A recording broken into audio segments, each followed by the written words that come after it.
सुप्रभात बच्चों, कैसे हैं आप सभी। मैं आशा करती हूँ कि आप सभी अच्छे होंगे, अपने घर पर होंगे और स्वस्थ होंगे।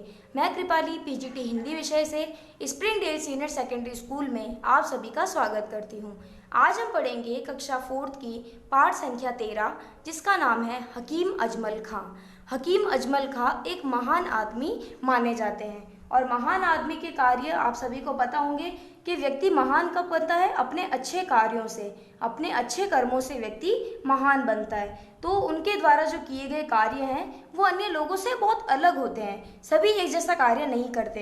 तो जो महान लोग होते हैं उनके कार्य करने का तरीका बहुत अलग होता है, इसीलिए तो वे महान होते हैं। और वे सदा परोपकार में लगे रहते हैं। परोपकार यानी दूसरों पर दयालुपन की भावना होती है, दूसरों पर वे उपकार करते हैं। और ऐसे ही एक महान व्यक्ति है जिनका नाम क्या है, हकीम अजमल खां। तो इसके बारे में हम इस पाठ में पढ़ेंगे कि वो कौन थे, उन्होंने क्या ऐसे कार्य किया कि जिससे वे महान बने। हर शहर में कुछ स्थानों तथा सड़कों के नाम किसी व्यक्ति के नाम पर होते हैं। हम सभी ने देखा है कि हर शहर में कुछ स्थान ऐसे होते हैं और कुछ सड़कें ऐसी होती है जिनके नाम किसी व्यक्ति के नाम पर होते हैं। अब वो व्यक्ति के नाम पर क्यों होते हैं, क्योंकि वो व्यक्ति महान कार्य करके जाते हैं, है ना। जैसे जयपुर में आपने देखा होगा बापू बाजार। तो बापू बाजार क्यों है, क्योंकि गांधी जी को हम बापू कहा करते थे।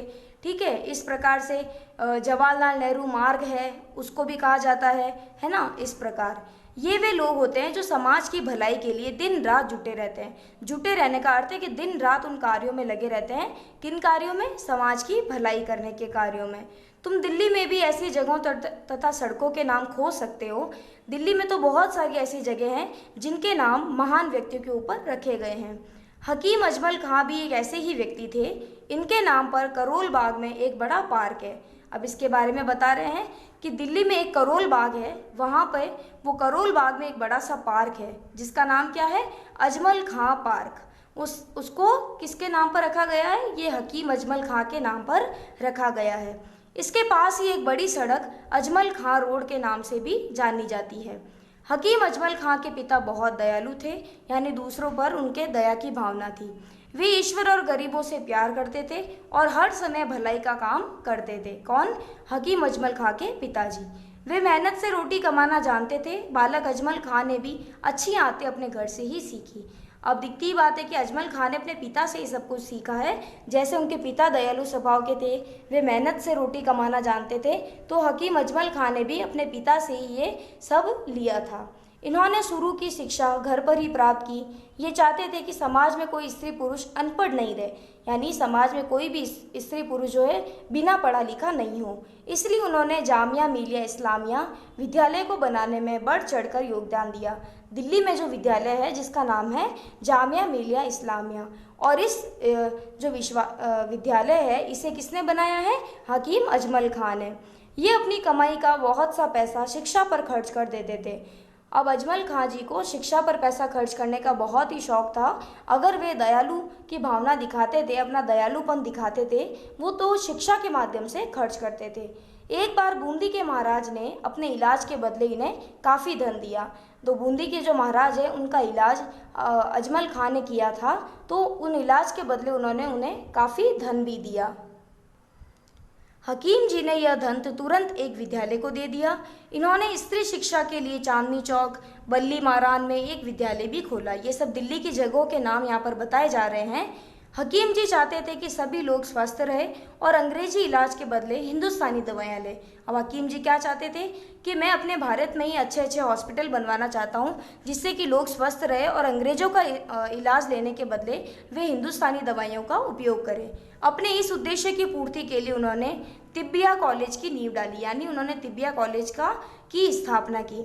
ऐसे समाज सेवी कार्यों को देखकर महात्मा गांधी और मदन मोहन मालवीय इनसे बहुत ही प्रभावित हुए और दोनों अलग अलग मौक़ों पर तिब्बिया कॉलेज में आए, यानी अलग अलग मौक़ों पर मदन मोहन मालवीय का और गांधी जी का इस कॉलेज में आने का अवसर प्राप्त हुआ। जिस समय हकीम जी जवान थे उस समय देश में आज़ादी की लड़ाई चल रही थी। तो ये बता रहे हैं 1947 से पहले की बात यहाँ पर बता रहे हैं, जब जो अजमल खां है वे जवान थे। वे चाहते थे कि हिंदू मुसलमान एक होकर अंग्रेजों से लड़े, क्योंकि वे खुद भी मुस्लिम जाति से थे और वे नहीं चाहते थे कि हिंदू और मुसलमान में किसी प्रकार का भेदभाव हो। वे एक होकर अंग्रेजों से लड़ाई लड़े। वे जवाहरलाल नेहरू, महात्मा गांधी तथा स्वामी श्रद्धानंद के साथ मिल गए तथा अंग्रेजों द्वारा दिया गया सम्मान पत्र भी लौटा दिया। आज़ादी की लड़ाई में अंग्रेज उन्हें एक बार भी नहीं पकड़ पाए। देश प्रेमी हकीम जी के घर देश प्रेमियों की भीड़ लगी रहती थी। अब जो देश प्रेमी अजमल खां, जो हकीम अजमल खां हैं, उनके घर देश प्रेमियों की भीड़ लगी ही रहती थी। कहते हैं कि जो दूसरों की रक्षा करता है भगवान भी उसकी रक्षा करते हैं। ये तो एकदम सही बात है कि हम दूसरों की भलाई करते हैं तो हमारा भला भगवान करता है, यदि हम दूसरों की रक्षा करते हैं तो हमारी भलाई ईश्वर करता है। एक बार हकीम अजमल खां रेल में रामपुर के नवाब का इलाज करवाने जा रहे थे। क्या होता है, एक किस्सा बता रहे हैं कि अजमल खां ट्रेन से जा रहे थे रामपुर के नवाब का इलाज करवाने। रेल के कई डिब्बे इंजन से टूटकर नदी में गिर गए। हकीम जी का डिब्बा पुल से बाहर ही रुक गया। वे बाल बच गए। हकीम जी तुरंत डिब्बे से उतरे और घायलों को बचाने में जुट गए। ऐसे रहमदिल थे वे, यानी अच्छा उनका हृदय था जो सबकी मदद करने को तैयार रहते थे। रईस होते हुए भी गरीबों और दुखियों की सेवा में जुट जाते थे। हकीम जी में साधु संतों के गुण भी थे। दिसंबर 1927 को वे उत्तर प्रदेश के कस्बे रामपुर में गए हुए थे।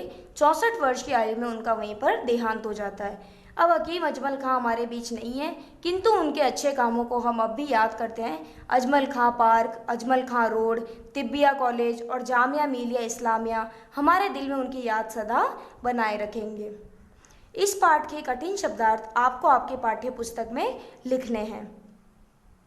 तो आपने देखा कि किस प्रकार से हकीम अजमल खां ने अपने जीवन में अच्छे अच्छे कार्य किए। तो उन्हीं के नाम पर दिल्ली में अलग अलग जगहों के नाम रखे हुए हैं, जैसे अजमल खां रोड है, अजमल खां पार्क है, तिब्बिया कॉलेज, जामिया मिलिया इस्लामिया विश्वविद्यालय यानी यूनिवर्सिटी, तो ये सब उनके नाम पर रखे गए हैं। तो जीवन में व्यक्ति महान कब बनता है? जब वह महान कार्य करता है, जब वह अच्छे कर्म करता है, जब वह जीवन में महान बनता है। तो इसी प्रकार हमें भी अपने जीवन में, आपको भी अपने जीवन में बहुत अच्छे अच्छे कार्य करने हैं, दूसरों की भलाई करनी है, दूसरों की रक्षा करनी है। हमेशा इंसान आपको स्वार्थी प्रवृत्ति का बनकर नहीं रहना है। सिर्फ अपने अपने बारे में नहीं सोचना है, लोगों के बारे में सोचते हुए भी चलना है। धन्यवाद।